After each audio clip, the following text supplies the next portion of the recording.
전에부터 이어진 뉴진스 오도어 간의 충돌이 새로운 국면을 맞이했다. 특히 멤버 5명 가운데 2명이 먼저 오도어 복귀 의사를 공식적으로 밝힌 데 이어 남은 3명이 별도 스탠스를 보인 점이 이번 사안의 핵심 축으로 떠올랐다고 전했다. 오도어 측은 캐린 헤인의 복귀 발표 직후 가족 및 회사와 충분히 논의했고 판결에 순응하기로 결정했다고 공식 발표했다. 반면 민지 한이 다니엘은 오도어 발표 약 2시간 후 별도 성명을 통해 자체 논의 끝에 복귀를 결정했다고 밝혔으나 회사 측은 그들의 진위를 현재 확인 중이라며 여전히 거리를 뒀다.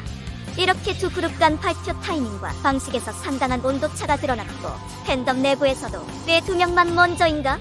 3명은 어떤 이유로 늦었나? 라는 질의가 SNS와 팬 커뮤니티를 중심으로 폭발했다. 일부는 회사 발표 먼저라는 것이 내부 메시지인가? 라는 이론을 제시하기도 했다. 오도어 전 대표 민희진 역시 이번 사안을 두고 합의 뒤에 내려진 결정이라면 멤버들이 용기를 낸 것이다.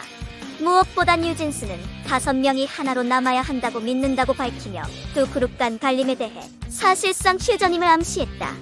팬들의 반응은 다층적이었다. 일부 팬들은 2인 발표 이후 3인의 발표까지 이어지는 흐름을 두고 조율된 복귀가 아니라 압박에 따른 선택이라고 비판했고 3인의 별도 발표는 자발성이라기보다는 후속 조치처럼 보인다는 의심도 나왔다. 다른 팬들은 전체 복귀 선언 자체를 긍정적으로 바라보며 1년간의 분쟁 마침표 같다. 다시 5이 뭉치니 팬으로서 안도한다고 환영했다.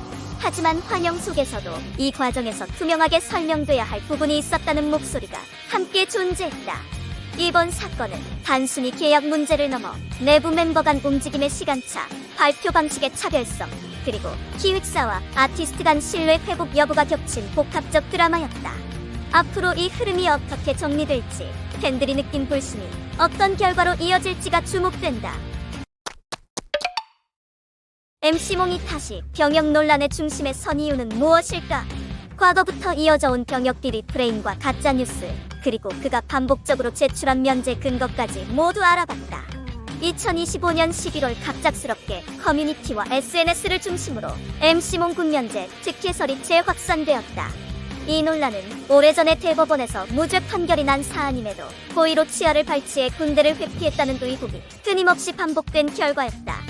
MC몽 본인은 최근 SNS를 통해 원래 후방 십자인데 손상과 목 디스크, 허리 디스크만으로도 군 면제 대상자임에도 견뎠다. 다르게 병역 비리 대상에서 1심, 2심, 대법원까지 무죄를 받았다라고 직접 해명했다. 실제로 MC몽이 제출한 면제 기준 핵심 증거는 병무청과 법제처 공식 자료 그리고 병사용 진단서다. 첫째, 입대 전 여러 차례 신체 검사를 진행해 치아 결손으로 인한 저작 기능 저하 등 병사용 진단서가 발급되었고 해당 점수는 군 면제 기준 아래였다.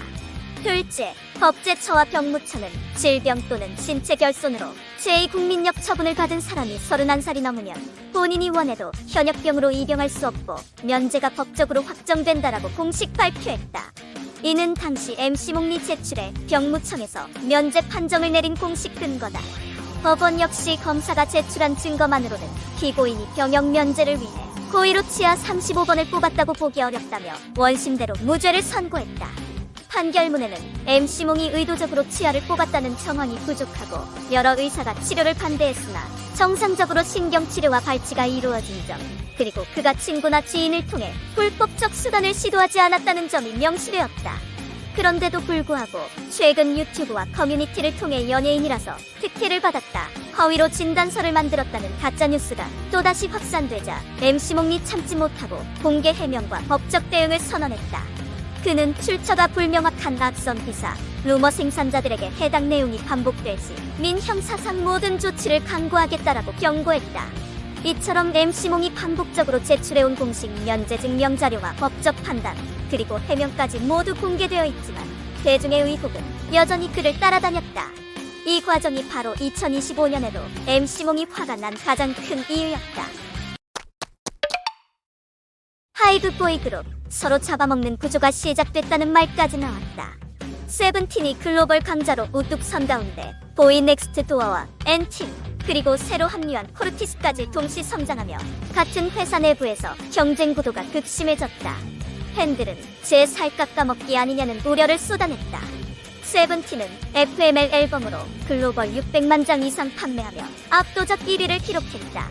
보이 넥스트 도어는 하운 앨범으로 미국 빌보드 200 진입, 일본 오리콘 차트 1위 기록하며 추격 중이었다.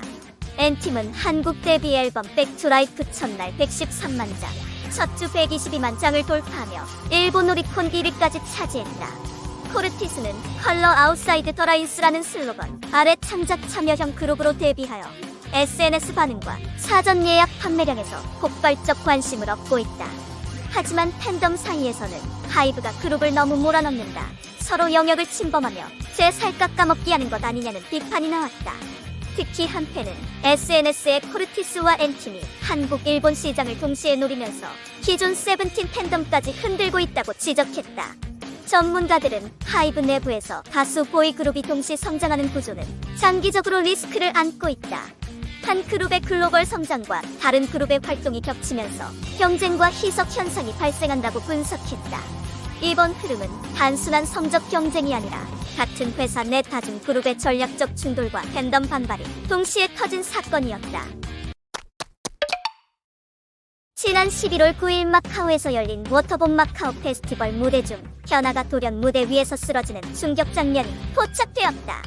노래는 그녀의 히트곡 버블팝이었고 무대를 휘저은 바로 그 순간 관객 앞에서 갑작스레 어지러움을 호소하며 넘어졌다. 영상에는 백댄서와 경호원이 허둥지둥 달려가는 모습이 담겨져 있었다. 그런데 충격이 끝이 아니다. 현아는 최근 단 한 달 만에 10kg나 체중을 감량했다고 밝혔고 이 급격한 다이어트가 쓰러짐과 맞물려 논란이 되고 있다. 게다가 그녀는 과거에도 혈압실신 관련 질환, 즉 데이소버갈 싱커피 판정을 받은 적이 있어서 이번 사건이 단순한 피로로 보기엔 위험 신호라는 해석이 잇따르고 있다. 현아는 나중에 자신의 SNS를 통해 진심으로 죄송하다, 최선을 보여드리고 싶었는데 프로페셔널하지 못했다라며 팬들에게 사과했지만 기억이 나지 않는다는 충격적인 고백까지 덧붙였다. 이번 일을 두고 팬들 사이에서는 스타라는 이름 뒤에 숨겨진 고통, K-팝의 다이어트 강박이 만들어낸 결과라는 목소리가 커지고 있다. 과연 그녀가 어떤 선택을 하게 될지, 이 사건이 연예계 건강 문제에 어떤 울림을 줄지 주목된다. 지금 가장 뜨거운 중심에는 배우 이희경이 있다. 최근 그를 둘러싼 허위 폭로랑 AI 조작 논란이 걷잡을 수 없이 커지고 있다. 시작은 A씨라는 여성이 온라인에 폭로 글을 올리면서였다. 독일 국적이다, 이희경과 사적 관계였다, 카톡이 있었다 같은 이야기를 했다. 하지만 소속사는 곧바로 전부 허위다, 법적으로 대응하겠다라고 입장을 밝혔다. 그런데 문제는 그 다음부터였다. A씨가 갑자기 말을 바꿨다. 장난이었다, AI로 만든 이미지다, 내가 피해자다, 이렇게 하루가 멀다 하고 다른 말을 했다. 그래서 사람들 사이에서 대체 뭐가 진짜냐라는 혼란이 폭발적으로 커졌다. 소속사 상영 멘트는 완전히 강경하게 나섰다. 합의 없다, 보상 요구 없다, 허위사실 유포니까 강력히 형사 고소하겠다라고 밝혔다. 파장은 여기서 끝이 아니었다. 이희경이 최근 예능에서 새 MC 후보로 오르기도 했는데 이번 논란 때문에 섭외가 아예 무산됐다. 허위 정보 하나로 배우 커리어가 타격을 받을 수 있다는 현실이 드러났다. 이번 이슈의 핵심은 두 가지다. 첫째, AI 이미지 조작과 인터넷 폭로가 결합한 새로운 형태의 스캔들이 등장했다. 둘째, 사실이 아닌 정보가 퍼지면 배우 이미지가 그대로 무너질 수 있다는 점이다. 정리하면 이렇다. 허위 폭로가 올라왔다, 폭로자가 말을 바꿨다, 배우 이미지가 흔들렸다, 소속사가 법적 대응에 들어갔다. 지금 상황의 흐름은 이렇게 요약된다. 이희경이 이 논란을 어떻게 버틸지, 그리고 연예계가 이런 디지털 허위 이슈에 어떤 대응책을 마련할지 지켜봐야 한다.